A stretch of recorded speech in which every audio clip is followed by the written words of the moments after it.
গেলে পুরস্কার, ধরা পড়লে বহিষ্কার, ভাইরাল হলে গ্রেফতার।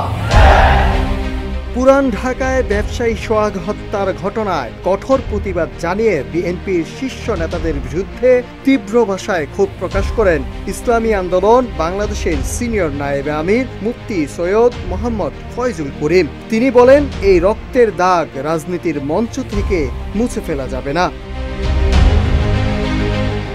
চাঁদা নিলে পুরস্কার, ধরা পড়লে বহিষ্কার আর ভাইরাল হলে গ্রেপ্তার, এই দাবি করে ফয়জুল করিম বলেন, এটাই আজকের রাজনীতির কাহিনী। এক আবু সাইদ হত্যায় আওয়ামী লীগকে ধ্বংস করে ফেলেছে, আর এক সোহাগ হত্যায় বিএনপির মসনদও ধ্বংস হয়ে যাবে।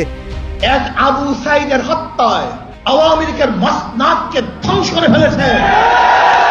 লিখে রাখো, এক সোহাগ হত্যায় বিএনপির মসনদ হয়ে গেছে। সমাবেশে ফয়জুল করিম অভিযোগ করেন, যখনই চাঁদাবাজ ধরা পড়ে তখনই দল তাকে বহিষ্কার করে। বিএনপি এ পর্যন্ত ৩,০০০-এর বেশি নেতাকর্মীকে বহিষ্কার করেছে, কিন্তু বহিষ্কারের ফলে চাঁদাবাজি, খুন, জুলুম কিছুই কমেনি। এটি এক ধরনের আই ওয়াশ, শুধুমাত্র লোক দেখানোর জন্য নিয়ম। দল বলে ব্যক্তি দোষ করলে তারা তার দায়িত্ব নেবে না।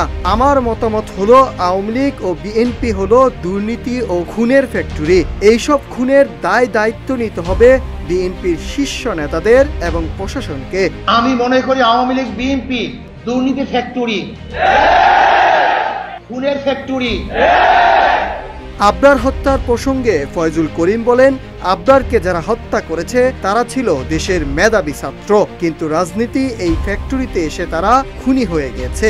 আজ হাজারো মেধাবী ছাত্র আওয়ামী লীগ বিএনপির রাজনীতি করার কারণে ধর্ষক, চাঁদাবাজে পরিণত হয়েছে।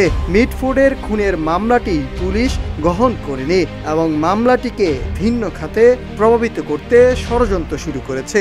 যখন ভাইরাল হলো তখন মামলা নিল। তার নিজের মুখে শুনেন, মামলা দেওয়া হয়েছে, পুলিশ মামলা গ্রহণ করে নাই। পুলিশ তার মামলা গ্রহণ করে নাই। আজকে পুলিশ ভিন্ন খাতে এই মামলাকে নেওয়ার জন্য ষড়যন্ত্র শুরু করছে।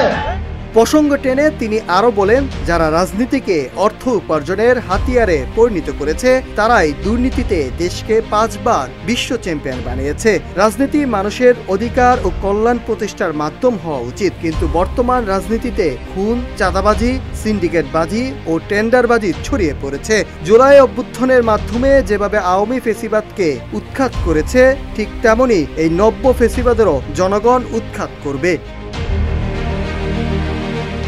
রাজনীতির নামে যারা খুন, চাঁদাবাজি করবে তাদের বিরুদ্ধে কঠোর হুঁশিয়ারি দিল ইসলামী আন্দোলন বাংলাদেশ।